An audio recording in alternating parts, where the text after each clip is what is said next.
Hello po. Isang magandang umaga po sa inyong lahat.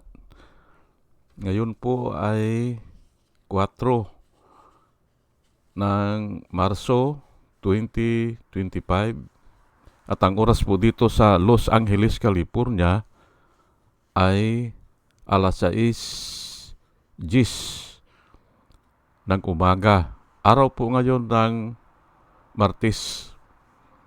At nais ko po mag-vlog mga kababayan, mga minamahal, patungkol dito sa signature campaign ng mga ang sabi nila ay interfaith o maraming iba't ibang klase na mananampalataya. Pero ito ay pinangungunahan ng mga Katoliko diyan sa Kamuning. Yung parish church nila ay Sacred Heart Catholic Church diyan sa Kamuning. Ngayon ay sila ay nanghihikayat para umpisahan na ang impeachment kay Sara doon sa Senado. Yan po ang pakay nila. Ang title ko po ngayon ay 1 million pro-impeachment signature campaign. Suportahan po natin. Yung mga kwan yan, mga clergyman at saka mga interfaith. Opo.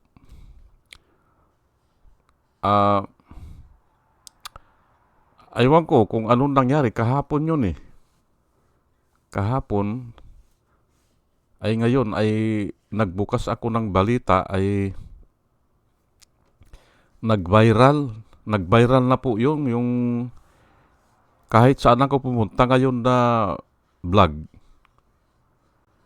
ay ang daming view, 100,000 view, ganyan, ay nag-viral na yung nilalakad ni Attorney Harold Respicio. Ay wala nang magagawa dyan si George. Diba? Si George Irwin Garcia. Wala na kasi nga naiintindihan po ng mga tao yung sinasabi ni Harold Respicio, naiintindihan At isisingit ko lang kasi kahapon ay halos kulang yung oras kasi mahaba yung video na pinakita ko. Isisingit ko lang po kahit na dito po sa Amerika ay kami dito o halos lahat dito, iba ang computer na ginagamit namin sa nagtatransact kami sa bangko, iba. Kung naglilipat kami ng mga pira sa bangko, iba ang computer na ginagamit namin. At parating nakapatay yun. Ginagamit lang namin sa bank transaction. Ganun yan. At ginagawa naman namin yan kasi nga dito pag nag-iba yung computer mo, alam ng bangko Hahanapan ka ngayon ng identification mo. Ano yung nakarecord sa kanila? Tatanungin nila ngayon kung nagbago ka ng computer. Bakit nalalaman nila na nagbago ka ng computer? Kahit na nasa bahay ka rin. Iisa ang internet connection mo, pero iba lang computer ang ginamit mo. Usually kasi dito sa isang bahay o sa isang pamilya may 3 computer o 4. Ganun po yan. So, at yun nga, hindi ba kung nagtatransaksyon ka sa bangko, pinapatay mo agad pag natapos na? At hindi pa yan. Kung nakikipagtransaksyon ka sa bangko, halimbawa, binabrowse mo yung mga expenses mo, o tinitingnan mo yung mga lumalabas at pumapasok na pera sa bangko mo, pag matagal na yung browsing mo, automatic pinapatay na nila. Opo. Kaya tama yung sinasabi ni Attorney Respicio na vulnerable habang nakakabit ka sa internet. Kung nakababad ka dyan ng 8 oras, ay may possibility na ma-hack ka. Opo. Ganun po yan. O kaya, hindi ba, yung virus, hindi ba, habang nakakonekta ka, pwede ka nilang pasukan ng virus para bibili ka ng antivirus. Negosyo po nila yan Kaya nga, ang ginagawa ay pinapatay o kaya tinatanggal sa saksakan. Ganun po yan. At naiintindihan po yan ng maraming tao. Opo. Yun po kaya nga maraming nanonood o naglalike doon kay Attorney Harold Respicio. Wala nga ito si George Si George Irwin Garcia hanggang dyan lang Kumuha ka kasi George ng IT expert mo. O kaya mas maganda, kumuha ka yung galing abroad. Hindi pwede kasi na ganyan lang ang gagawin mo na kakasuhan mo. Ay tama naman yung sinasabi niya. At kanina nga, napakinggan ko ngayon doon kay doon sa isang vlog, halos 1 oras yan nagkwan tinanong daw niya yung doon sa bayan nila, tinanong niya kung yung 2022 election ay naka-online ba yung kwan o nakakabit na. Ay oo. Nung araw nung eleksyon, ayun na nga, sabi niya. Kaya pala, yung na-monitor ng telco, alauna pa lang may nagpapadala na po ng mga boto. Alauna pa lang, hindi naliligo pa siguro yung boboto o nasa bahay pa. Alauna pa lang may nagpapadala na. Yun ang na-monitor sa telco kasi alam nila may record po yan na anong oras dumadaan yung mga transmission, yung mga messages. May record po yan. Kaya nga nabibil tayo may billing tayo kasi alam nila anong laki o anong oras dumaan. Ganun po yan. Bakit ang presinto ay nagsara ng halimbawa 8:30, nagsara ng 8:30, ay bakit 7:30 pa lang ng gabi ay may nagpapadala na. Ay naandun sa resibo ay nag-closing sila ng 8:30. Ganun po yan. Kasi nga ay yun ang problema dyan. At yun nga, maraming nakita na ganun, mga anomalya doon sa Santo Tomas, Batangas. Doon. Kaya nga nung pumayag ang COMELEC, nabuksan. Mag-suggest kayo, saan ang bubuksan natin? Ayun ang pinili ng TN Trio. Number 1 nilang pinili, yung Santo Tomas, Batangas po. Pero hanggang ngayon, hindi po binubuksan. Hindi binubuksan.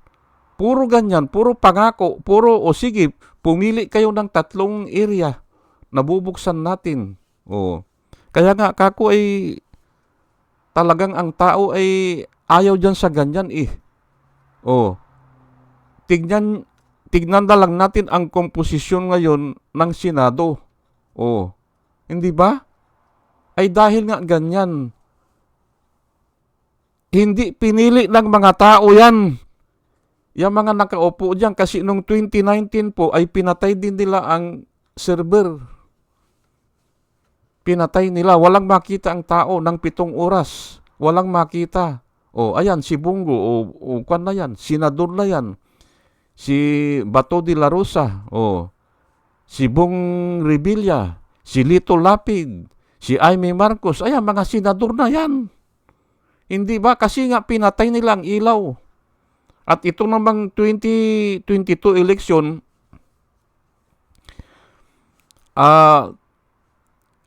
ang nagpadala pala ng boto, hindi yung vote counting machine.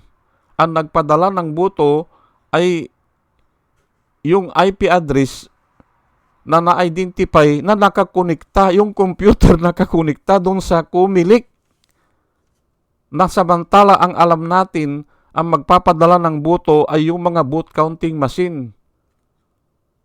Ay hindi pala ganun ang nangyari. Ang nagpadala ng boto ay yung private sa kanila o locally connected sa kanila. Opo.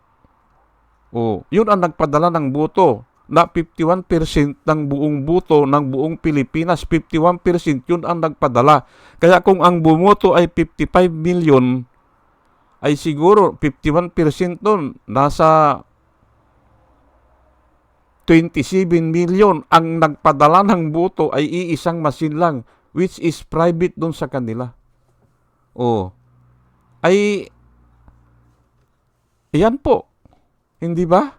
Kaya nga, tama itong sinasabi ni Attorney Harold Respicio. At yun, ang daming kang nanonood, ang daming nag-a-agree, ang daming nagla-like, ay palagay ko ilakad pa natin yan na para maging viral talaga. Opo. Yung nga iba, may mga million subscriber na . Ay ang daming nanonood yan. Hindi ba? Paano ngayon yan? Paano kukontrahin ni George yan? Hindi ba? Ngayon, pero ang topic po natin ngayon ay dito nga sa impeachment ni Sara. Ay pero hindi ako naniniwala na nanalo yan. Pati yan si Bongbong. Kasi nga, yung 2022 ay questionable.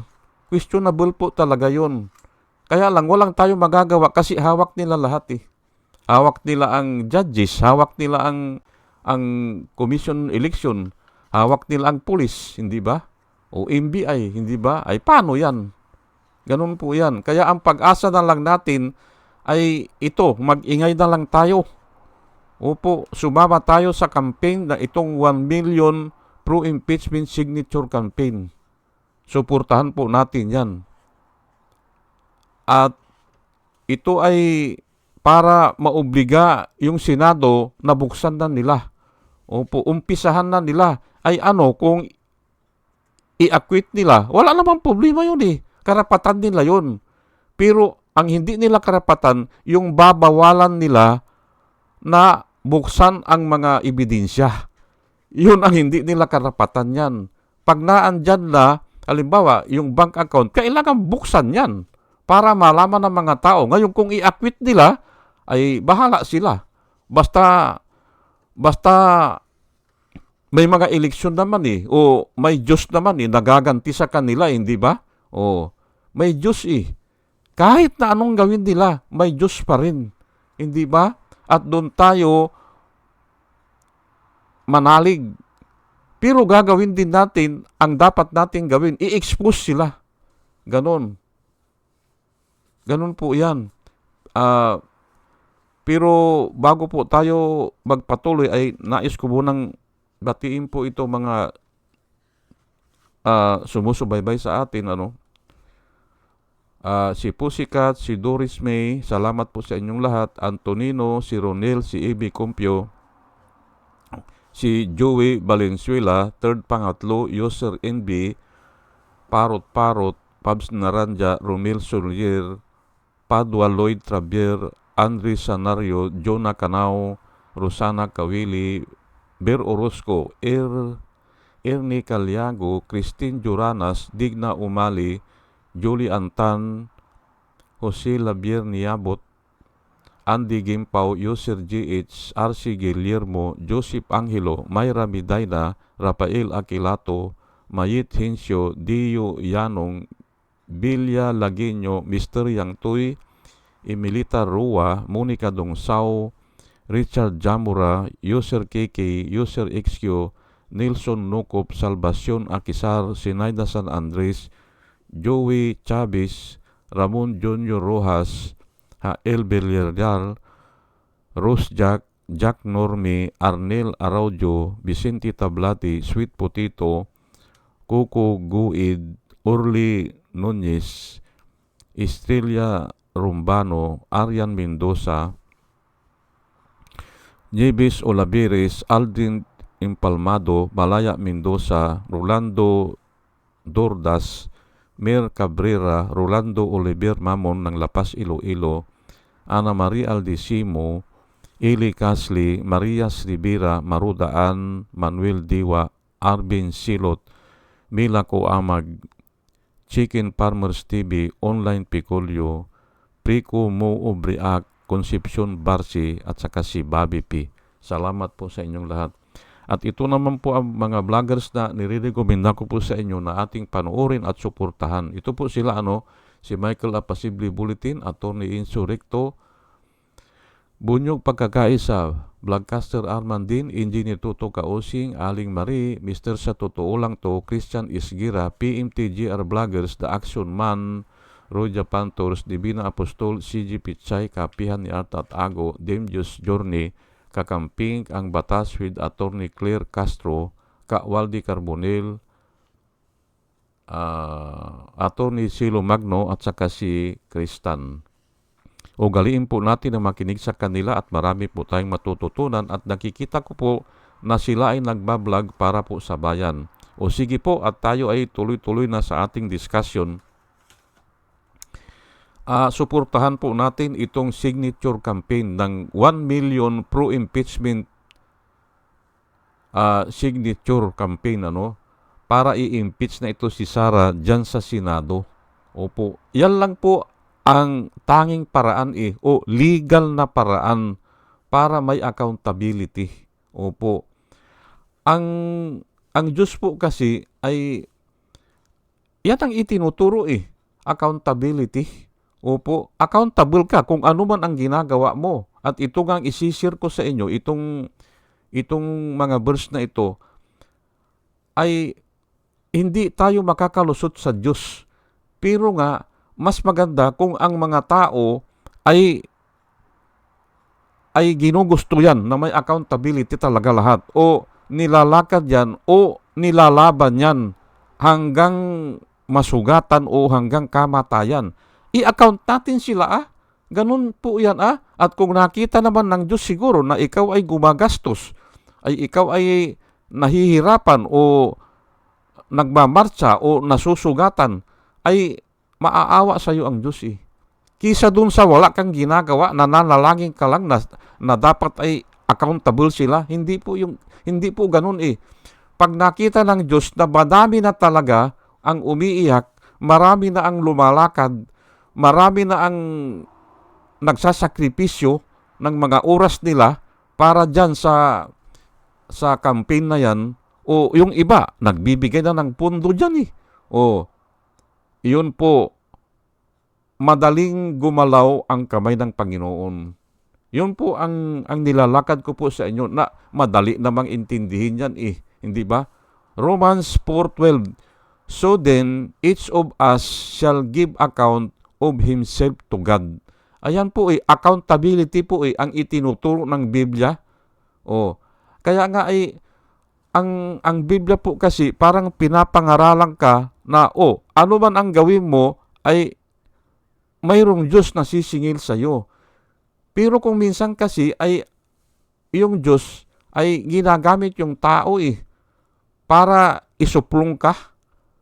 Opo, ginagamit po ang tao. Ganun po yan. Parang ganun sa nangyari kay Enrile, hindi ba? Tauhan siya ni Marcos, hindi ba? Siya ang nagbigay ng kapangyarihan. Si Marcos ang nagbigay ng kapangyarihan sa kanya, kay Enrile. Pero bakit bigla siyang bumaliktad? Hindi ba? Hindi nyo ba naiisip yan? At marami pong ganyan na istorya o history. Ang dami pong ganyan. Opo, yan ang sinasabi ko po dito. Ang Diyos kasi, pwede niyang gamitin kahit na yung masamang tao para parusahan ka. Opo, basahin nyo po yung yung nangyari sa Biblia na kung saan ay nagmalabis yung mga anak at apo ni Solomon. Nagmalabis sila. Ay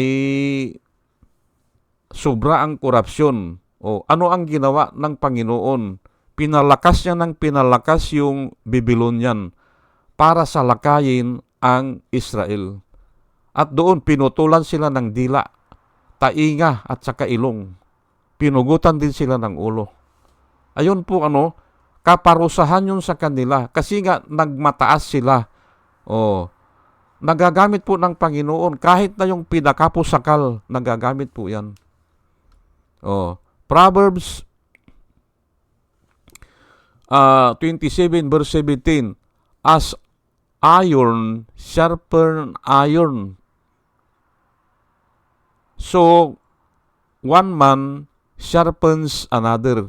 Yan po hindi po masama yan na mag-impeachment, hindi po masama kasi nga binibigyan pagkakataon magsalita ang bawat isa, magdebate o magpaliwanagan. Hindi po masama yan. As iron sharpen iron. Yung bakal daw ay habang kinikis-kis mo yan sa kapwa niya bakal ay tumatalim. Ganun po yan. As iron sharpen iron, so one man sharpens another. Ayan po. Hindi ba? Ay ang motto ata ng Supreme Court come, let us reason together. Hindi ba? Let us reason together. Yan po ang ng impeachment. Ay ayaw ni ata ni Sarah kasi nga ay mahirap nang ipaliwanag Yan po ang nakikita ko dyan nakikita ng maraming tao dyan. Ayaw niyang impeachment kasi nga mabubuko. Hindi ba? Yung mga pinaggagawa nila ay kasalanan nyo yan. Hindi ba? Kasi nga ay may Diyos na makapangyarihan sa lahat Kaya niyang baguhin ang sitwasyon Katulad yan ay unit team sila, hindi ba? Bakit naglaban sila? Ay yan po Hindi ba? Kasi nga hindi na masawata Hindi na masawata kasi ang wala na ay hamak mo yan 32 million ang buto at saka 31 million na wala namang umaatin sa mga nila meeting bumabayad pa sila ng meeting ng mga tao para umatin ng meeting, hinahakot po. Tapos pagdating sa election result ay 32 million, hindi ba? Ayan po ang mga kaduda-duda na At ngayon nga ay maganda, may lumalabas na ganito na aywan ko, mag-uusap na ata yung TN Trio at saka si Attorney Harold Respiso. Hindi, nagbigay na pala ng pahayag si Engineer Eliseo Rio na IT expert din yun. Nagbigay na siya ng pahayag. Tama yung sinabi ni Attorney Respiso na habang nakakonekta ang computer mo sa internet ang ibig sabihin niyan nakakonekta sa public, vulnerable ka. Hindi ba? Malaki ang possibility na ma-hack ka. Tama naman yun Hindi ba? Kahit naman user ka lang ng computer, alam mo yan Matthew 12 verse 36 po. But I tell you that men will give an account on the day of judgment for every careless word they have spoken. Ayan po, hindi ba? Account na naman Ay, ito nga, ang nakasulat dito yung sa lahat ng mga salita na binabanggit mo na walang kwenta careless nga parang lang, mga patutsada lang, they will give account, sabi po ng Panginoon, they will give account thereof in the day of judgment. Ayan po eh. Kaya nga ang itinuturo po talaga ng Biblia ay accountability. Opo, accountability. Gusto natin na i-account yung pira na ginastos o yung mga nakuhang pira ni Sara Duterte, saan niya ginastos? Ayan po. Accountability nga po eh. O, ay bakit? Ay bakit ayaw? Ayan na nga.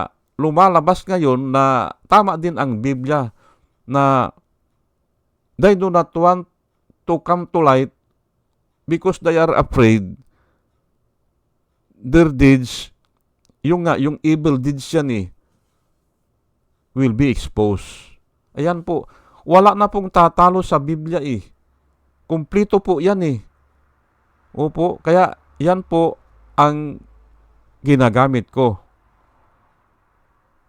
At bahala kayo kung maniwala kayo o hindi pero naandyan ang Diyos mismo ang nagtuturo sa atin na accountability. Kaya ituloy-tuloy na yang kwan. Ituloy-tuloy na yang impeachment dyan sa kwan at manawagan tayo kay Chis Escudero. Escudero, wala kang magagawa dyan. Tao po. Yung sinasabi mo na baka mali ang clamor. Di ba? Sinagutan ko na yan. Yun si Jesus Christ. Hindi po binayaran po yun. Yung mga tao doon kay Jesus Christ binayaran. Mga bayad yun. Nakarecord po sa Biblia yan. Ang mga tauhan ni Jesus Christ ay nasa labas ng Jerusalem. Kaya wala silang magawa. Naandun sila. Sari-sari kasi ang tao doon sa Jerusalem. Kasi nga ay business center yan eh. O kaya mga tao dyan mayayaman o naandyan na lahat eh. O, ganun po yan. Ngayon ay nagkamali daw ang mga tao. Sabi ni Chis Escudero doon sa clamor nila na ipako si Jesus Christ. Mga bayad po yun. Ngayon, mayroon pata siyang sinabi na wala naman daw clamor ang mga tao. Kaya nga ay suportahan po natin ito. Pumirma po tayo kung papaanong pipirma ay pwede siguro dito sa abroad. O kaya magbigay tayo ng mga donation para sa ganyan. Opo, para kahit na paano ay mag-like tayo o i-share natin yung mga vloggers na naglalakad para dyan sa ituloy na yung impeachment. O sige po at hanggang dito na lang po at ako po ay nagpapasalamat sa inyong pakikinig at bago po ako mag-umpisa ay nananalangin po ako na lahat ng nakikinig sa akin ay magkaroon ng wisdom na nanggagaling sa Panginoon. Opo. At muli mga kababayan, mga minamahal, isang magandang umaga po sa inyong lahat at salamat po sa inyong pakikinig. Salamat po ng maraming salamat po.